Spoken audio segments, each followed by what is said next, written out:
اللہ اللہ اللہ اللہ اللہ اللہ. And السلام علیکم my YouTube family. Hope all of you are good and doing well. امید کرتی ہوں اب سب جو ہیں وہ خوش باش ہوں گے, بخیریت ہوں گے. آج جو ہے ہم لوگ اس چینل کے اندر جو میں نے چینل بنایا ہے, مین اس کا مقصد میرا بنانے کا یہ تھا کہ ہم لوگ عربی زبان کے بارے میں جان سکیں کہ عربی زبان کو ادا کرنے کا حق کیا ہے, قرآن پاک کو پڑھنے کا اصل جو حق ہے وہ کیا ہے, کہ مطلب کو عربی زبان کے جو حرف ہیں وہ کس جگہ سے اور کس طرح سے ادا کیے جائیں گے. اس کے اندر جو ہے ہم وہ تفصیل پڑھیں گے. مقصد صرف اتنا ہے کہ ہم کوشش کر سکیں, ہم کوشش اس کے اوپر کر سکیں کہ ہم قرآن پاک کو جو ہے وہ بہتر طریقے سے جو ہے وہ پڑھ سکے, ہر حرف کو اس کی ٹھیک جو ادائیگی کے اس کے حق کے ادا ہونے کا اس کو ہم جو ہے وہ ادا کر سکیں. اس میں ہمیں بھی مزہ آئے گا پڑھنے میں, اور ہماری تلاوت جو ہے وہ بھی انشاءاللہ جو ہے وہ بہتر ہو جائے گی اگر ہم اس کے اوپر جو ہے وہ پریکٹس کریں گے. تو لوگوں نے ایک بات جو ہے وہ بہت عام عرف عام میں سنی ہوگی کہ کہا جاتا ہے کہ فلاں قاری کی جو تجوید ہے وہ بہت اچھی ہے. اب تجوید کیا ہے, پہلے ہم وہ جانیں گے کہ تجوید کیا ہے. بچے جو بھی سیکھ رہے ہیں جو نورانی قاعدے کے اوپر ہیں وہ عموماً جو ہے وہ ایک عرف عام میں ایک بات بولی جا رہی ہوتی ہے کہ جی اس بچے کے مخارج جو ہے وہ بڑے اچھے ہیں, یا یہ مخارج بہت اچھے ادا کرتا ہے. وہ کیا چیز ہوتی ہے وہ بھی آج ہم اس ٹاپک میں انشاءاللہ کلیئر کریں گے. سبق پہ جانے سے پہلے میں پرسنلی ذاتی طور پر یہ چاہ رہی تھی کہ ہم پہلے اس چیز کو ڈسکس کریں کہ یہ تجوید کیا چیز ہے. جو ہم عرف عام میں سنتے ہیں کہ فلاں قاری کی تجوید بہت اچھی ہے, فلاں کے مخارج بہت اچھے ہیں, قواعد بہت اچھی ہیں, تو سب سے پہلے ہمارے لیے اس لفظ تجوید کو جاننا ضروری ہے کہ آخر یہ کیا چیز کیا ہے. اس کے بعد آپ کو سمجھ آ جائے گا کہ عرف عام میں جو ایک بات بولی جا رہی ہوتی ہے, بلکہ آپ جب خود بھی کسی قاری حضرات کو سنیں گے تو آپ کو ایک دم سے پتہ لگ جائے گا کہ ہاں جی ان کی تجوید کے بارے میں جو ہے وہ یہ بات ہوتی ہے کہ یہ ان کی اچھی ہے یا ٹھیک ہے, مطلب واٹ ایور جو بھی ہے. اب لفظ تجوید کیا چیز ہوتی ہے؟ عربی زبان کے حروف کو ٹھیک طرح سے ادا کرنا اور قرآن کو درست انداز میں پڑھنے کا نام جو ہے وہ تجوید ہے. اب ذہن میں ہمارے ایک سوال آتا ہے کہ کیا ہم قرآن غلط پڑھ رہے ہیں یا فلاں قرآن غلط پڑھ رہے ہیں, سارے ٹھیک ہی پڑھ رہے ہیں تو وہ نہیں. ابھی جب جو ہے آپ جب ان کے اوپر جائیں گے تب آپ کو پتہ لگے گا کہ ہر حرف کو ادا کرنے کے لیے اس کی ایک الگ جگہ ہمارے منہ میں مختص ہے. اس جگہ سے اس حرف کو ادا کرنا ہی بیسیکلی اس کے اوپر کمانڈ لے آنا ہی تجوید ہے, کہ وہ تجوید جو ہے وہ تب ہماری جو ہے وہ اچھی ہو جائے گی. تجوید is to recite every letter from his مخرج, کہ ہر حرف کو اس کے ٹھیک طریقے سے ادا کرنے کا نام تجوید ہے. The art of correctly pronouncing the Arabic letters and words of the Quran is called تجوید, کہ عربی زبان کے حروف کو ٹھیک طرح سے ادا کرنا اور قرآن کو درست انداز میں پڑھنے کا نام جو ہے وہ تجوید ہے. اب تجوید جو ہے اس کی آگے سے جو ہے وہ دو اقسام ہیں. اب ہم جو ہے وہ اس کے اوپر پڑھتے ہیں کہ تجوید جو ہے اس کا کیا ہے. یہاں پہ آ کے ہم لوگ اچھا ال جو ہے, ال ہوتا ہے اسم معرفہ.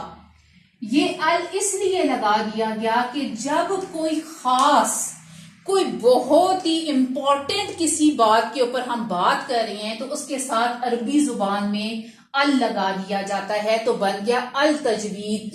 آپ صرف تجوید بھی اگر لکھتے ہیں تو وہ بھی غلط نہیں ہے, یہ بھی ٹھیک ہے. صرف ال جو ہے وہ کسی بھی چیز کو خاص کر رہا ہے. یہ اسم معرفہ اس کو بولا جاتا ہے اردو زبان میں, کہ یہ خاص جب عربی زبان میں کسی چیز کو کر دیا جائے تو اس کے ساتھ جو ہے وہ ال لگ جاتا ہے. صرف اتنا ہی فرق ہے.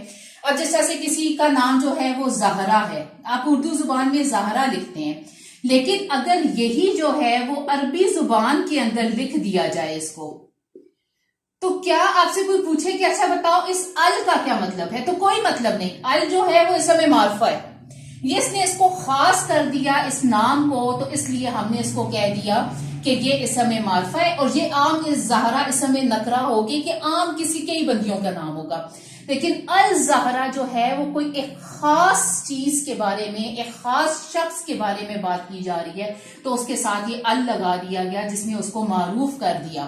یہی چیز ہے عربی زبان میں، اس کے ساتھ ال لگ گیا تو اس نے اس کو جو ہے وہ تجوید کو خاص کر دیا. خاص آج ہمارا ٹاپک جو ہے وہ تجوید کے اوپر ہے، تو میں نے بھی اس کو التجوید لکھ دیا. اگر میں نے جو ہے عام آپ کو کوئی چیز سکھا دی تو میں صرف تجوید بھی لکھ سکتی تھی، لیکن چونکہ آج یہ ٹاپک خاص ہو گیا ہے تو اس کے ساتھ عربی زبان میں ال لگ گیا، تو اس کا مطلب ہے یہ سب معرفہ بن گیا کہ کسی خاص چیز کے بارے میں جو ہے وہ ہم بات کر رہے ہیں. اب تجوید جو ہے، تجوید کے آگے جو ہے وہ دو جو ہے وہ اس کے حصے ہوتے ہیں. there are 2 parts of تجوید. اب تجوید کے جو ہیں وہ 2 پارٹس جو ہیں وہ کون سے ہیں، چلیے ہم اس کے بارے میں اب کرتے ہیں. ایک ہوتا ہے مخارج، مخارج، اور دوسرا ہوتا ہے صفات، صفات. مخارج اور صفات. مخارج بیسیکلی کیا ہے، یہ لفظ مخرج کی جو ہے وہ جمع ہے، یہ لفظ مخرج کی جمع ہے. ہم لکھ دیتے ہیں لفظ مخرج کی جمع ہے، کیونکہ عربی زبان میں ایک حرف تو نہیں ہے نا، عربی زبان میں ٹوٹل 29 حرف ہیں، جس کے اوپر جو ہے یہ والے جو ہے 29 حرف ہیں جن کو ہم مخارج کہہ دیا. اگر ہم کسی ایک حرف کی بات کر رہے ہیں تو وہ جو ہے، جیسے ہم صرف جو ہے وہ الف کی بات کر رہے ہیں یا یا کی بات کر رہے ہیں، صرف ایک کسی کی بات کر رہے ہیں، تو یہ تو مخرج ہے. لیکن جب 2 یا 2 سے زیادہ ہو جائیں گے تو وہ ہو جائیں گے اس کے مخارج، کہ وہ اس کی جمع آ گئی. اچھا، مخارج کی جو ہے وہ انگلش کیا ہوتی ہے، آرٹیکولیشن. اس کو انگلش میں کیا کہا جاتا ہے، آرٹیکولیشن. اور صفات کیا ہوتی ہیں، کوالٹیز.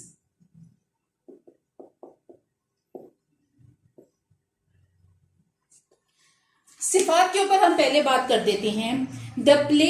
کوئی بھی لیٹر جو ہے اس کو دوسرے سے مختلف کیسے کر دینا ہے، وہ ہم صفات کے اندر یا کوالٹیز کے اندر جو ہے وہ دیکھتے ہیں. تجوید کی مختلف کیسے کر دینا، مطلب اب یہاں سے آپ سمجھیں، اس ہا کو ادا کرنا، اس ہا کو ادا کرنا، اس ہا کو کس کس جگہ سے ادا کیا جائے گا، یہ ہم ان صفات میں پڑھیں گے. تا کو ادا کرنا، توا کو ادا کرنا، یہ 2 مختلف جگہوں سے لفظ جو ہیں، حرف جو ہیں وہ ادا ہو رہے ہیں. تو اس کا مطلب یہ ہے کہ تا کو اس کے اپنے مخرج سے ادا کرو اور توا کو اس کے مخرج سے ادا کرو، تو یہ اس کو ڈفرینشیٹ کر دے گا کہ اگر ہم دونوں کو تا تا پڑھ دیں تو پھر یہ کوالڈ نہیں ہے. تو یہ تا کو ادا کرنے کا الگ مخرج ہے اور توا کو ادا کرنے کا جو ہے وہ الگ مخرج ہے.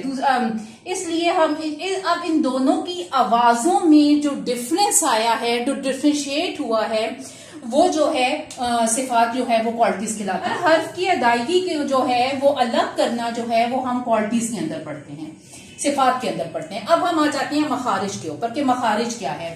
مخارج کو انگلش میں کہا جاتا ہے آرٹیکولیشن. اب یہ کیا چیز ہوتی ہے کہ ہمارے منہ میں ہر وہ جگہ جس سے وہ حرف ادا ہوگا وہ جو ہے وہ مخرج جو ہے وہ کہلاتا ہے. The place in the mouth where the letter is born، کہ وہ جگہ جس جگہ سے وہ لفظ ادا کیا جائے گا وہ جو ہے وہ ہم اس مخارج یا مخرج کے اندر جو ہے وہ پڑھتے ہیں. There are 17 emission points in our mouth، کہ ہمارے جو ہے منہ کے اندر 17 ایسی جگہیں ہیں جہاں سے مخارج جو ہے وہ ادا کیے جاتے ہیں. کتنی ہیں جگہیں؟ 17 ایسی جگہیں ہیں جہاں سے جو ہے وہ مخارج ادا کیے جاتے ہیں. اور کتنے ہیں ٹوٹل؟ عربی زبان کے اندر 29 حروف ایسے ہیں جن کو جو ہے وہ ان 17 جگہوں سے جو ہے وہ ادا کیا جاتا ہے. عربی زبان میں ٹوٹل کتنے حروف ہیں؟ 29 حروف ہیں. ان کے اندر جو ہے ہمارے منہ میں اللہ تعالیٰ نے 17 ایسی جگہیں مختص کر رکھی ہیں جہاں سے ہم ان 29 جو ہے وہ حروف تہجی کو، عربی حروف تہجی کو ادا کرتے ہیں.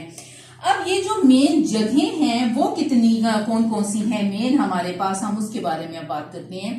دیٹ از ماؤتھ، منہ، نوز ناک، گلا،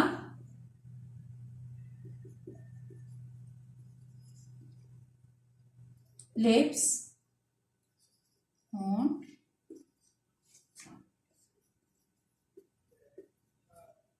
زبان. یہ خدا اللہ تعالیٰ نے یہ 5 مین جگہیں ہیں جہاں سے مین ہے وہ ہم 17 جگہیں خدا نے مختص کر رکھی ہیں جن سے عربی زبان کے 29 حروف تہجی جو ہے وہ ادا کیے جاتے ہیں. اب ان کو کس جگہ سے اور کیسے ادا کیا جاتا ہے ہم انشاءاللہ ہر حرف کو الگ الگ فردن جو ہے وہ اس کے اوپر جو ہے آگے والے لیسنز میں پڑھیں گے. ہم جو ایزی سے ڈیفیکلٹ کی طرف جائیں گے، جو سب سے آسان مخرج ہوں گے میں پہلے آپ کو ان کی طرف لے کے جاؤں گی. ضرور ان لیسنز کو وزٹ کیجئے گا. میں آپ کو فلیش کارڈز کے تھرو، پکچرز کے تھرو، ان سب چیزوں کے ساتھ ہم اس کے اوپر ڈسکس کریں گے. اس کی پریکٹس کیجئے گا. جتنی آپ پریکٹس کریں گے اپنی زبان کو انشاءاللہ وہ اسی طرح سے آپ کی زبان جو ہے وہ عادی ہو جائے گی ان حروف کو ادا کرنے کے لیے، وہ اسی طرح سے ادا کرنا شروع ہو جائے گی. بالکل بھی یہ مختلف نہیں ہے. صرف آج کا ٹاپک میں نے اس لیے رکھا کہ ہم لوگ عرف عام میں ایک تجوید اور مخارج قواعد کی بات سنتے ہیں، تو یہ چیز ہوتی کیا ہے بیسیکلی اس کے اوپر میں بات کرنا چاہ رہی تھی کہ سب کو پتہ لگ جائے کہ ہم لوگ جو بات کرتے ہیں کہ کسی فلاں شخص کی تجوید کاری کی بہت اچھی ہے، بچے کے مخارج بہت اچھے ہیں، تو وہ بیسیکلی کیا ہے، ان کے اوپر جو ہے وہ ہم نے یہ بات کی. اب انشاءاللہ جلدی میں ان کے جو ہے ہم نورانی قاعدے کی پہلی تختی سے سٹارٹ کریں گے، آسان سے مختلف کی طرف جائیں گے. ان لیسنز کو ضرور دیکھیے گا، ضرور ان کے اوپر جو ہے اپنی کمانڈ کرنے کی کوشش کیجیے گا. انشاءاللہ ہم لوگوں کی قرآن پاک پڑھنے کا طریقہ بھی امپروو ہو جائے گا. اللہ تعالیٰ اپنی بارگاہ میں ہم لوگوں کا ایک ایک حرف جو ہے وہ قبول فرمائے. مجھے اتنی توفیق دے کہ میں آپ کو جو ہے وہ بہتر طریقے سے سمجھا سکوں. Till then next lecture, take care of yourself. اپنا بہت سارا خیال رکھیے گا. اللہ آپ سب کا حامی و ناصر ہو. اللہ حافظ. Take care. اللہ اللہ اللہ